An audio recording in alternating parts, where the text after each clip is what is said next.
Olá, eu sou a Débora Bresciani, coordenadora de conteúdo do SECAD, e hoje eu estou aqui com a Caroline Souto, que é coach executivo e diretora da Safety for Me. Ela vai ministrar a terceira aula do curso Transformações em Saúde, Tecnologia, Carreira e Vida, que vai acontecer em 27 de março, e o assunto dela vai ser gestão de carreira e produtividade. Seja bem-vinda, Caroline, é muito bom estar aqui conversando contigo. Também, muito bom.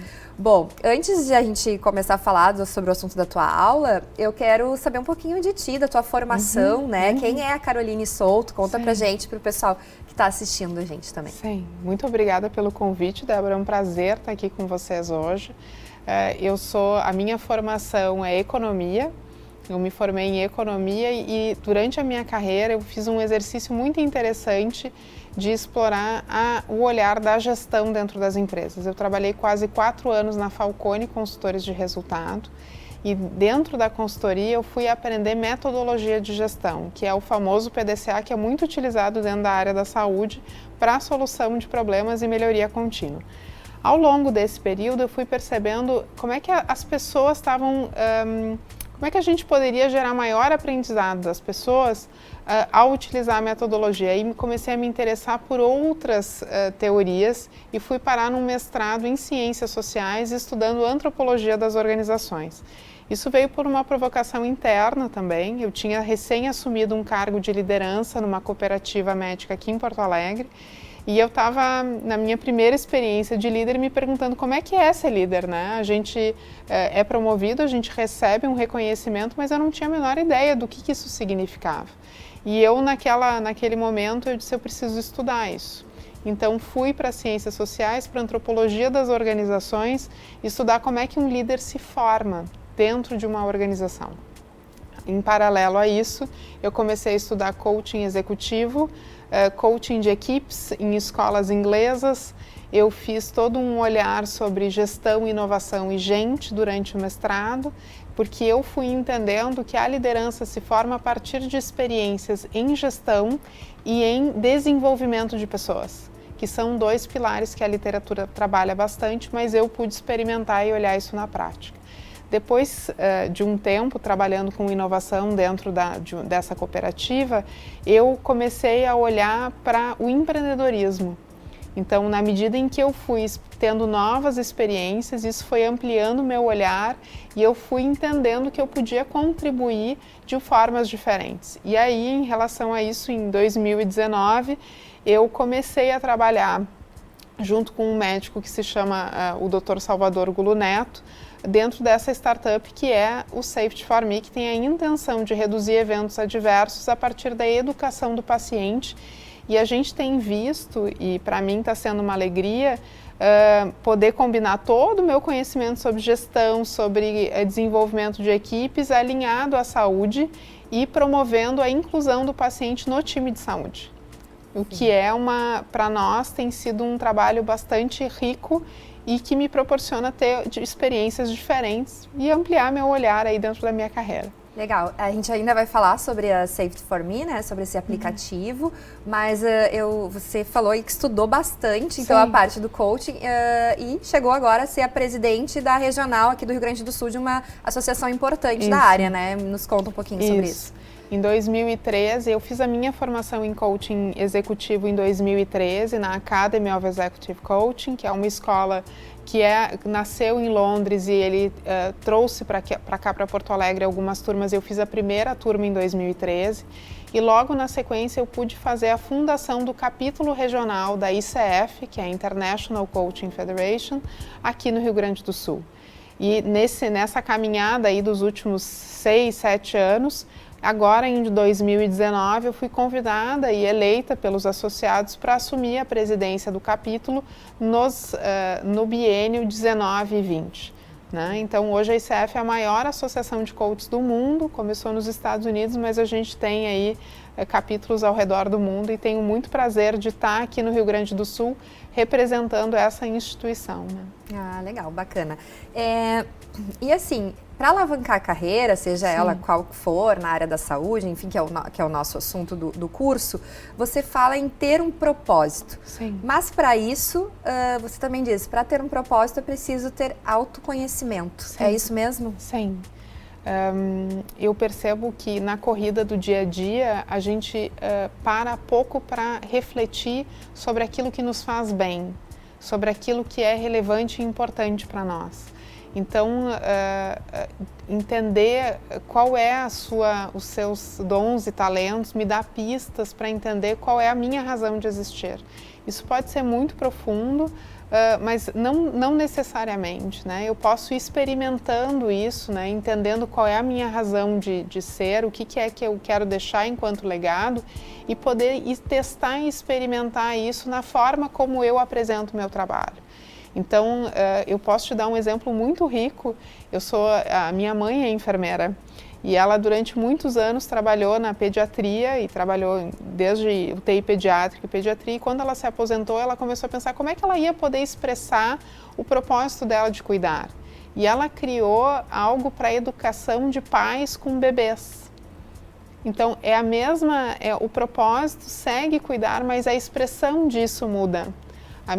O meu propósito de ajudar as pessoas no seu desenvolvimento pessoal e profissional, mais na expressão do seu desenvolvimento profissional, ela começou na gestão, ensinando líderes a fazer gestão. Eu passo a ajudar líderes a entender como é que ele pode liderar um time, e hoje eu estou na educação auxiliando pacientes e profissionais de saúde a entenderem sobre segurança do paciente. O propósito ele vai evoluindo conforme a gente vai tendo experiências, e eu vou com isso me adaptando a partir do movimento que é o movimento da própria vida, de aprender, de ampliar o olhar, de experimentar. Então, legal. E na gestão de carreira, a gente também tem que levar em conta essa nova era aí do mercado de trabalho, que vem as tecnologias aí cada vez mais, todo ano são novidades, enfim. E é isso que eu queria te perguntar, como é que as novas tecnologias vão impactar as carreiras na área da saúde, que é o nosso foco aqui do curso? Sim. Hoje, o próprio paciente, por exemplo, tem o seu smartphone e toda a informação de saúde do paciente está na mão dele. Isso já muda a relação que o paciente tem com os profissionais da área da saúde. Então, a forma como eu converso com o paciente precisa vir de um lugar diferente. Aquilo que eu vou estudar, aquilo que eu vou compreender, precisa incluir esse novo olhar. Em áreas mais específicas, eu tenho a robótica, eu tenho equipamentos que vão me ajudar a fazer uma ecografia de um jeito diferente. Eu vou estar dentro do hospital com um conjunto de tecnologias que vai me possibilitar ter outras informações. A gente está falando aí de ter mais acesso a dado e saber ler esse dado para cuidar dos nossos pacientes, né, dos pacientes dentro da área da saúde. Quando eu falo, por exemplo, de que o paciente tem a tecnologia da palma da mão, e eu uso a expressão nossos pacientes, porque dentro do Safety for Me ele é ele tem um valor imenso, eu estou ajudando ele a conversar com o profissional da área da saúde de um lugar diferente. E esse profissional dentro da área da saúde não é só sobre segurança do paciente que ele vai aprender a conversar. Ele vai aprender a conversar sobre pressão arterial, sobre glicose, vai aprender a fazer escolhas melhores, e o profissional de saúde precisa ajudar ele a fazer, por exemplo, o melhor uso desse dado. Legal. E isso de saber ler os dados, enfim, também está sempre se atualizando, né? Sim. E aí entra o que muitos dos nossos clientes, enfim, reclamam, que é a falta de tempo. Sim. Mas isso também não é desculpa para não se manter atualizado, né? Sim. Hoje em dia todo mundo está numa correria frenética, trabalho, vida pessoal. E aí é um dos conceitos que você chama, né, o chamado lifelong learning, que é o que nós entendemos no CECAD, então, como educação continuada, né? E é preciso, então, sempre estar atualizado. Eu queria saber, assim, como é que um profissional da saúde, que às vezes, né, tem mais de um emprego, tem 2, 3, às vezes, trabalha em 3 hospitais diferentes, trabalha na clínica, trabalha no hospital, como que ele pode se manter atualizado, mas e o tempo dele? Você vai falar sobre isso também na aula, né? Sobre produtividade, né? Sim.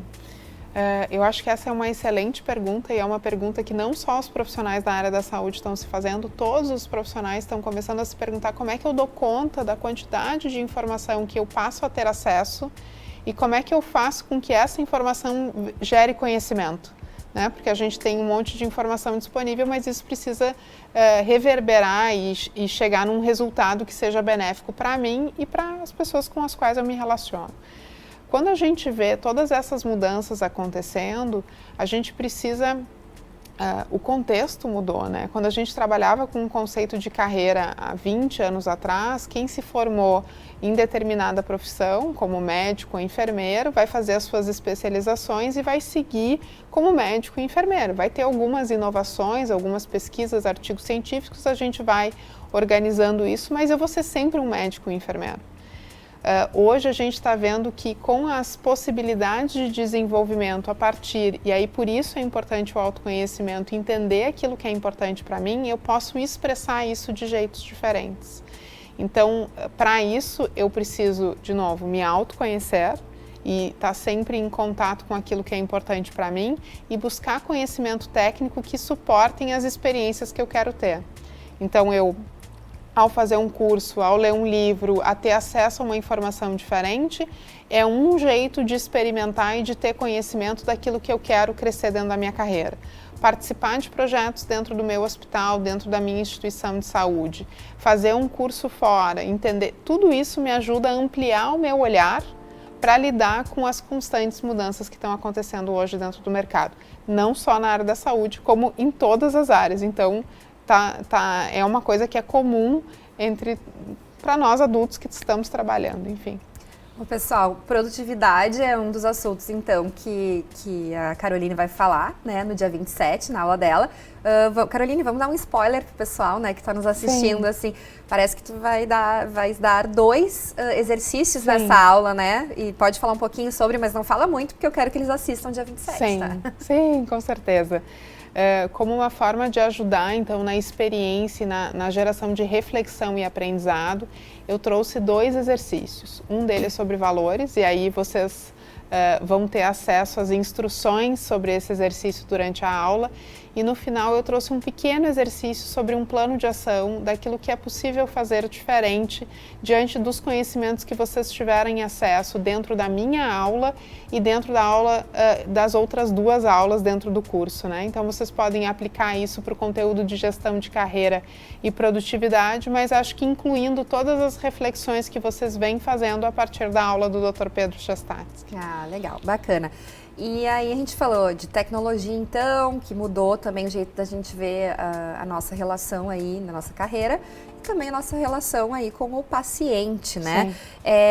Aí eu te pergunto, o atendimento, então, ao paciente cada vez mais próximo, o paciente tem, como tu falaste, os dados na mão, ele sabe também muita coisa que está acontecendo com a saúde dele, ele cada vez melhor informado aí com a internet, enfim, claro, né, sempre procurando fontes, com esse cuidado de procurar fontes fidedignas, enfim, que forneçam informações de qualidade, né, mas como esse paciente tem esse poder nas mãos, você e mais acho que são 2 ou 3 sócios, enfim, da Safety for Me, se atentaram para isso e inventaram aí um aplicativo, que é o que eu falei, o Safety for Me, tá certo? Tá correto, né? Isso. Que eu quero saber um pouquinho mais sobre esse aplicativo, então. Qual a ideia dele e o que vocês pretendem daqui para frente com esse poder na mão dos pacientes? Ok.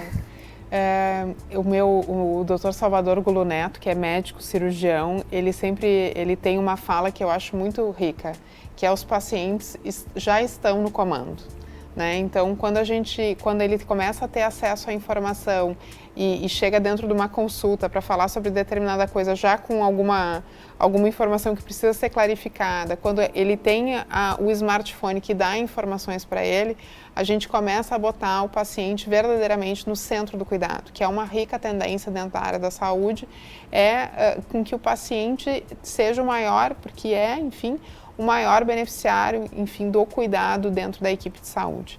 Quando a gente começa a olhar sobre o tema segurança do paciente, esse é um tema que ele Ele está sendo discutido desde 99 com a publicação de um livro que se chama Errar é Humano, O Erro é Humano, e publicado nos Estados Unidos. Então lá eles estão trabalhando isso mais fortemente desde 99. A gente aqui vem explorando esse assunto com bastante cuidado no Brasil, mas a intenção do aplicativo é poder auxiliar os pacientes a terem uma recuperação mais segura. Só para tu ter uma ideia, Débora, nos Estados Unidos morrem por ano 200 mil pacientes por erros dentro do processo assistencial. E eu falo sobre isso, ninguém se levanta de manhã dizendo que hoje eu vou fazer algo de errado e hoje eu vou prejudicar alguém. Eu tenho tido muitas reflexões sobre segurança do paciente, que também é segurança do time, porque quando algo que não é o esperado acontece, todo mundo fica de um jeito, é impactado, seja fisicamente, seja psicologicamente, mas o paciente, se algo de errado acontecer dentro do processo, quem vai ter o maior dano é o paciente, porque é físico, né? Uhum. No Brasil, a gente tem estatísticas em relação a isso que também chamam bastante atenção. Então, a ideia do aplicativo é, a partir dos 6 protocolos de segurança da Organização Mundial da Saúde, a gente criou um caminho de segurança para o paciente que está na mão dele. Então, ele vai saber, dentro do protocolo de identificação correta, quais são as informações que ele precisa observar e ajudar o time, contribuir com o time de saúde para que a identificação seja a correta. Na meta 2, na meta 3. Então, cada uma das metas a gente orienta o paciente dentro de um storytelling dentro do aplicativo e ele, no final, ele consegue dar uma nota para a instituição de saúde. Essa nota a gente chama de NPS, né, um indicador de, enfim, se ele recomenda a instituição de saúde a partir do protocolo avaliado, cai para um dashboard dentro da instituição de saúde. Então, o paciente, que é a última linha ali no leito, ele está contribuindo com os processos assistenciais a partir da informação que está na mão dele. Toda a informação coletada dos pacientes dentro dos hospitais, de clínicas, de operadoras de plano de saúde, vão ser consolidadas dentro de um dashboard para o núcleo de segurança ter acesso. Aí o que acontece? O paciente está te dando consultoria, ele está te dizendo onde é que tu tem que melhorar. E aí, a partir disso, tu olha para a nota dos protocolos de segurança e consegue entender aonde o hospital precisa atuar de forma mais rápida. Aonde, no sentido de ser em que andar, se for no caso de um hospital, e em que protocolo ele precisa agir com mais assertividade. Então, vamos supor que na comunicação entre equipes, o paciente percebeu, e aí é uma avaliação subjetiva, enfim, ou algo aconteceu, que ele entende que a comunicação entre a equipe não está adequada. Bom, isso vai entrar para dentro essa nota entra para dentro do dashboard e o profissional dentro do núcleo de segurança tem acesso a isso. Se acontecer algum problema de queda, de infecção, enfim, qualquer coisa o paciente vai te dizer. Então, a gente está buscando incluir o paciente no time de saúde para que todo mundo possa ter, enfim, mais tranquilidade. A gente vai, né, mais ajuda. É bacana, Carol. Então, quer dizer que os diretores de hospitais, de clínicas, estúdios, enfim, até de fisioterapia, de outros profissionais, podem ter nas mãos aí uma grande ferramenta de informações diretamente dos seus pacientes, né? Eu sei que você já tem mais de 400 avaliações aí pelo mundo todo de hospitais, instituições, enfim. Vocês são uma empresa B2B, né? O público-alvo de vocês, então, no final são hospitais, clínicas, e vocês também podem vender para até um consultório menor, Sim. É isso mesmo? Sim. Então, em 2019, tu trouxe esse dado, é bem importante. A gente recebeu avaliações em mais de 400 instituições de saúde no mundo.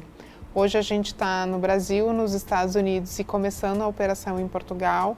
O aplicativo é gratuito para pacientes e para os seus familiares. O foco é a segurança do paciente. E a fonte pagadora, né, enfim, é o hospital. A gente tem muita intenção de auxiliar na ampliação do conhecimento sobre segurança do paciente, ajudando os hospitais, as instituições de saúde a terem uma cultura voltada para isso e com dados que vêm do próprio paciente, daquilo que é qualidade percebida pelo paciente. Isso ajuda o núcleo de segurança e os gestores dentro dos hospitais a melhorar processo, a desenvolver equipes, a desenvolver lideranças em função daquilo que é mais importante para o paciente. E o legal também é que vocês usam uma super tecnologia que a gente chama hoje de gamification, né? Que o paciente ele tem na mão, é um storytelling, é uma historinha com personagens, então é o Dr. Rafael e tem outra, que é o médico, né? Aí Sim. tem a enfermeira, tem a nutricionista, tem é uma equipe multidisciplinar. É isso? Me conta um pouquinho como é que é. A gente começou o aplicativo com o Dr. Rafael. Então, era um médico preocupado com a segurança do paciente. Isso em 2019, a gente começou a trabalhar bastante esse assunto e a gente foi percebendo a necessidade de ampliar o time. Então, a gente trouxe a enfermeira Florence, o administrador Fernando, o fisioterapeuta Hector, a técnica de enfermagem Ana, a farmacêutica Graça. A gente foi incluindo profissionais de saúde e talvez tenham muito mais daqui para frente. A gente pode trazer o psicólogo para dentro do time, por exemplo, porque a gente está entendendo que segurança do paciente é um trabalho em equipe e que a tecnologia pode e deve auxiliar esse processo. Então, tem startups, né, que são empresas de tecnologia voltadas para a segurança do paciente nos mais diferentes momentos do processo de assistência, e a nossa startup tem a intenção de educar o paciente para que ele possa contribuir com as equipes. Então, sempre olhando para um trabalho multidisciplinar e em equipe. Legal. E para quem quiser conhecer um pouquinho o Safe for Me, qual é o Instagram? Aí para o pessoal ter mais informações, daqui a pouco, né, quer te pedir mais informações sobre como ter acesso a esses dashboards. Sim. Ou até mesmo baixar, né, a ferramenta para ver como é que é, para testar. Sim. Qual é o Instagram? Ou me dá algum contato, então, do Safety for Me. Obrigada, Débora. A gente está... o nome do aplicativo é Safety for Me, com Y e um 4, então é SAFETY 4ME. Safety for Me, ele está disponível tanto nas lojas do Android quanto da Apple. O nosso site é o nome do aplicativo, o nosso Instagram é o nome do aplicativo, então tu pode nos seguir nas redes sociais e a gente dá dicas sobre segurança do paciente, e a gente tem alguns vídeos que eu acho que até a gente vai botar no Telegram também, para trabalhar a segurança do paciente dentro das instituições de saúde. Bacana. Bom, pessoal, nosso bate-papo tem que terminar por aqui, né? O tempo está correndo, mas é isso, então. Eu gostaria primeiro de agradecer a Caroline de estar conosco, né? De ter gravado essa aula aí, que está maravilhosa, pessoal. Vocês têm que assistir dia 27. Muito obrigada, Caroline, por estar aqui conosco. Eu que agradeço o convite. Eu espero que o conteúdo seja útil para vocês e ajude vocês na gestão de carreira e produtividade. Obrigada. Legal. Bom, esse foi o nosso bate-papo, então, com a Caroline Souto, coach executivo e diretora da Safety for Me. E vale lembrar que quem quer saber ainda mais sobre gestão de carreira e produtividade na área da saúde, fique atento a esse tema na aula do dia 27 de março. Não perca, tá? Porque tá muito boa essa aula. Esperamos vocês. Até lá!